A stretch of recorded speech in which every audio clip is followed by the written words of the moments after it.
আসসালামু আলাইকুম প্রিয় দর্শক, আপনারা সবাই কেমন আছেন? আমি আলহামদুলিল্লাহ ভালো আছি। আমি অসুস্থ নিয়ামতে আছি। সকলের কাছে দোয়া চাই। চরমনাই ফাল্গুনের মাহফিল আগামী 1, 2 ও 3 এপ্রিল 2026 আনুষ্ঠানিকভাবে শুরু হবে ইনশাআল্লাহ। সেই উপলক্ষে চলছে সালাদ চট টানানোর কার্যক্রম।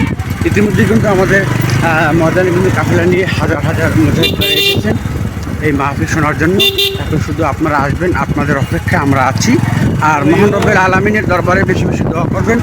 আল্লাহ পাক রব্বুল আলামিন যেন চরমনাই মাহফিলকে কবুল করেন, সমস্ত বৃষ্টি বাদল থেকে আল্লাহ যেন হেফাজতে রাখেন, সেজন্য দোয়া করবেন বেশি বেশি।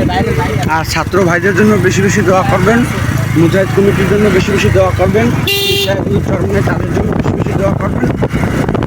আর আমাদের ওস্তাদের এখন তো ড্রাইভার জসিম ভাই, তার জন্য বেশি বেশি দোয়া করবেন, আমার জন্য বেশি বেশি দোয়া করবেন। আলহামদুলিল্লাহ, সবাই ভিডিওটি শেয়ার করবেন, প্রচার করবেন। চরমনাই মাহফিলে আসবেন। স্বেচ্ছাসেবক বাহিনীর কার্যক্রম চলমান রয়েছে।